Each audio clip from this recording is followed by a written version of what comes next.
Avvalambor assalomu alaykum, hurmatli kanatim oilam, hurmatli mehmonlar. Meni ismim G'anisher, familiyam Qo'chqorov. Yoshim 67 da. Bu sohada o'zimdan qanday diabetdan natija olarmikanman, qanday diabetni davosi shu yerda bormikan degan bir o'yda kirib kelganman. Chunki buni hamma doktorlar, oddiy insonlar biladi, qanday diabetni davosi yo'q. Bu juda ham energetik otravlение deymiz haligi meditsina tilida. Ya'ni o'zimizni energiyamizga o'zimiz otravlanib qolishimiz hisobiga kelib chiqadigan narsa. Endi buni tozalaydigan dorining o'zi yo'q.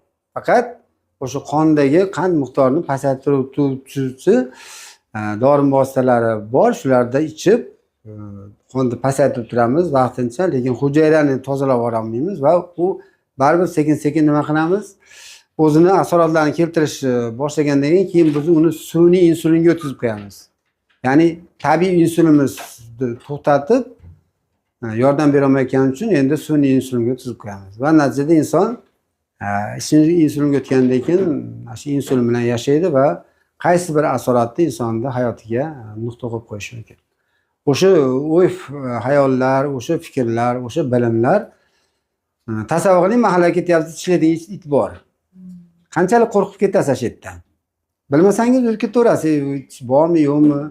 Inson qachonki o'zini kasalligini oqibatini bilsa, bu kasallikning shifosini yo'l bersa, uning orqasidan ancha aziyat chekib qoladi. Men shuni aziyat chekkan doktorlardan bittasiman. Va bari inson nimadandir umid qiladi, to'g'rimi? Bir mo'jizani kutadi. Har qanday holatda men shu mo'jizani kutganman. Shunday mo'jizalardan bittasi uyimga bir o'qituvchi ayol kirib, shu mahsulotlar to'g'risida tushuncha berib, ichida yaxshiyamki meni baxtimga shifokor bor ekan, Sharifjon To'ychiyev degan bir lodurajimiz bor ekan. O'sha inson bo'lmaganda balki men u insonda nimasini qabul qilmasmidim. Shu inson hurmatini uyga kirgizganman va inson o'qituvchi bo'lsa ham menga bu qanday diabetdan qutulish chorasi borligini, mana shu mikronutrient yordam berishini isbotlab bergandan keyin, tushuntirgandan keyin doktor sifatida ishonib ishonmasdan mahsulot ichganman va hozirgi kunda bu qanday diabetdan to'liq qutulib ketib, asoratlarni ham qutulib ketganman. Men 96 kilo vesim bo'lgan oldin. Tashkina qonim ham bor edi. Sahnaga chiqqanda qoningizni pasaytirib gapiring deganlarim bo'lgan ustozlar ichida. Lekin hozirgi kunda o'sha standart 70 kilo 171 santimetrga, ya'ni xuddi kitobda yozilgandek holatdaman. Mana har kuni piyoda yuraman, xudo xolasa, mana ko'rasizlar. Popdiyu, qaysi Qo'qonda hamma yerga ketaveraman, charchamayman. Sababi organizmimizni nafaqat men tuzatib oldim, nafaqat kasallikdan xoli qilib oldim. Endi shu organizmni endi ko'tarib oldim. Tushuntira oldimmi? Biz ham charchaymiz. Sizlarga o'xshagan biz ham charchaymiz, biz ham asablarimiz buziladi. Lekin hammasi me'yorda. Orcha qaltirashlar, o'zingizlardan boshingizdan kechirgansizlar, orcha haligi soatlar xafa bo'lishlar, charchadim deb yotib olishlar yo'q, xudoga shukr. Lekin baribir bitta narsani aytishni men juda ham xohlardim, shu ichimizda yangilar bor ekan.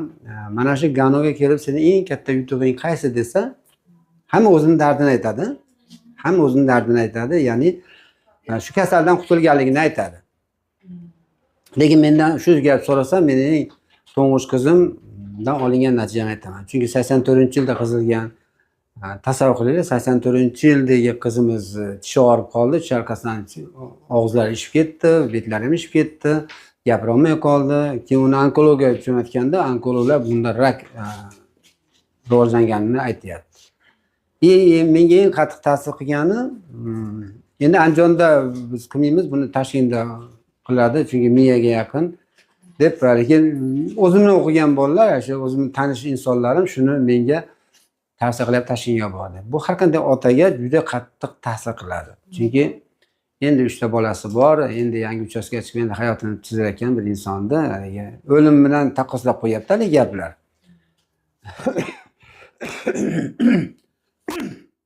Kechirasizlar. Bundan keyin o'ylanib qoldim, qotib qoldim. Unga telefon qildim, bunga telefon qildim. Nima qilishni bilmay qoldim, lekin yaxshi baxtimga shu ustozlarimiz ichida men eng baxtli insonlardanman, chunki meni hamma ustozlarim vrachlar. Tasavvur qiling, vrachlar. Ya'ni ular menga dalda bo'lishni, mahsulot bering dedi, mahsulotlar ichdim. Xudo xolasa mana shu inson qizim yashayapti.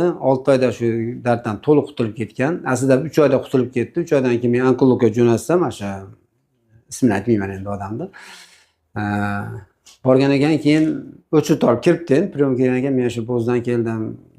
G'anagani qiziman desa, opang nima bo'ldi, opang nima bo'ldi demishda. Endi chunki ko'rganki, bilganki, hamma sledini o'tkazgan, buni Toshkentga bormasang bo'lmaydi degan. Meni o'z bitta qizman, shu qizman degandagi bor rengiga chiqdi, rengiga chiqdi, ishonmagan. Haqiqatdan shu yerda jag' irib ketganda, yo'q ash jag'. Ko'rgandan keyin nima qilding deganda, qizim bor gapni aytgandan keyin, bilmasam bo'ladi bu. U inson ham ota-ku, ko'z yoshi ketgan. Ya'ni bu natijani ko'rib. Chunki u o'ylamagan bunaqa natija oladi, bu insonni hayotiga xavf soladigan kasallik. Demoqchimanki, bu sohaga kirib faqat yutdim. Birinchi o'rinda sog'lig'imni tikladim, ikkinchi o'rinda mana farzandlarimni, ayolimni, hamma singillarim, ukalarimni sog'lig'ini tiklashga sababchi bo'lib qoldim va minglab insonlar sog'lig'iga sababchi bo'lib qoldim. O'shuning uchun ham bu sohada inson charchamaydi. Mendan ham so'rashadi, charchaysizmi? Men ham insonman, charchayman, lekin o'sha charchoqni his qilmayman. Ya'ni men organizm his qilmaydi.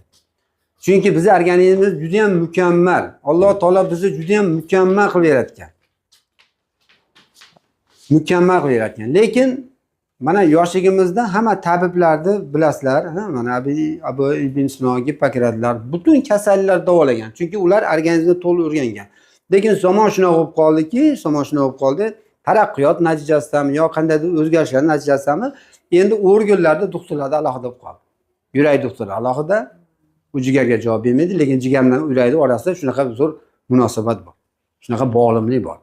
Jigarga qaragan yurakka qaramaydi, asabga qaragan oyoqqa qaramaydi. Ya'ni bo'linib ketdik. Bo'linib ketdi, hamma o'zini o'rganini davoladi, lekin bitta Allohni ham gapirish kerak, tavbani ham gapirish kerak. Biz paytimizdagi nima qilayotgan dori-darmonlar juda ham sifatli edi. Organizmga hech bo'lmasa 35% ta'sir qilardi va najada insonlarda 70-80% o'zgarish bo'lib, odamlar tuzalishni boshlardi. Lekin hozir bu narsa juda ham prosent pasayib ketdi-da. Hozirgi kunda faqat biz dori bilan ovqatlanayotgandek bo'lib qoldik. Bunga sabab kim bilasizmi? O'zimiz. Faqat o'zimiz, to'g'ri aytyapsiz. Sababi mana biz yoshligimizni eslaymiz. Mana yoshi kattalar insonlar bor ekan. Biz ertalab nonushta qilardik, qizim. Abit qilardik, qo'shin qilardik. Kunduzi meva-cheva yeb, qovun tarvuz yeb, shunaqa yuraverardik. 11likni bilmaganmiz. Ko'chini to'rlikni bilmagan. Kecha turib ovqatlanishni bilmaganmiz. Men sahar bo'lganda kechasi ham ovqatlanardim. Qonim ochib ketardim. 10 ga borganda qaltirab qolardim.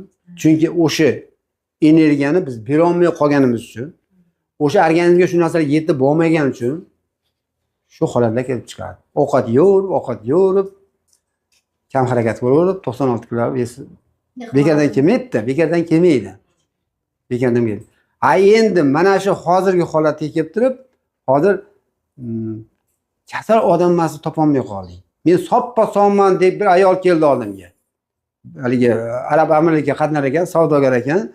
Men dedi, tekshirmay qo'ying, men soppa-sog'man dedi. Hamma yo'g'im sog' dedi. Men prosta sizni suhbatingizni o'tkazgim keldim dedi. Endi pulam jinda odamni o'zgartirib qo'yadi. Puldor ayol ekan. Gaplashib o'tirib to'rtta kasalni topib qo'ydi. Gaplashib o'tirib to'rtta, ha endi bular dedi, anaqa birada bezovta qilib turadi dedi. Hazmanda erim urib turadiganda gapda bu ham. Erim urmaydi, lekin hazmanda urib turadigan bilan baravar. Sizlarga tushunarli qilmoqchiman. Ya'ni organizmda baribir sog'lom organizm hozir juda ham kam, noyob. Bolalarimiz betob. Qurt ko'payib ketgan. Hazm organlarida muammolar ko'payib ketgan. Asab buzarlik hozir yosh bolalarda bor. Asabimga tegma deb qo'yadi yosh bolalar ham. Chunki o'sha narsani uyda ko'p eshitganligi uchun urg'u oladi. Ya'ni bizni bugungi yeyotgan oziq-ovqatlarimiz, hayot turmush tarzimiz bizni kasal qilyapti. Men Gano Excel kompaniyasini tanishganimda buni mahsulotlarini hali doktor sifatida tanishganimda yo'q o'xshab qolganman, ochiq gapda. Nahotki deganman-da. Nahotki, masalan aytaylik, biz sog'lom yashashimiz uchun har kuni 93 xil modda ichimizga kirib turishi kerak. Bu aminokislotalar, shu to'ymagan yog'lar, vitaminlar, minerallar, tuzlar. O'sha bilan biz yashaymiz. O'shalar hisobida biz organizm rivojlanadi. Lekin hozir yeyotgan narsalarimizda shu narsa qoldimi deb o'ylaysiz? Yema qilam bera olmay qoldik. Hamma narsa kuydirilgan, katta temperaturada pishirilgan, uglevodga boy, sun'iy ovqatlar ko'payib ketdi. Shuning uchun har 2 soat narsa yeb turmasangiz, nima bo'lyapti? Qoningiz och qolyapti. Ya'ni ichida minerallar yo'q. Bu 400 pul berib qo'yar ekan. 400 pul. Men aytdim-da, men shu paytda aytaylik, falon so'mmada pensiya olayotgan bo'lsam, oylik olayotgan bo'lsam, lekin meni buni qoniqtirmayapti. Mana aytaylik, siz 1 million pensiya olasiz, yo 1 million oylik, 2 million oylik olasiz, sizni qoniqtirmayapti. Sizga kamida 10 million kerak. Tasavvur qiling, 10 million kerak. Endi sizga 40 million beryapti. Qanday xursand bo'lasiz? Endi buni har kuni beryapti sizga. Oyida emas, har kuni 40 million olsangiz nima bo'lasiz, aytingchi? Ya, baxtli bo'lmaysiz. Har kuni 40 millionni oladigan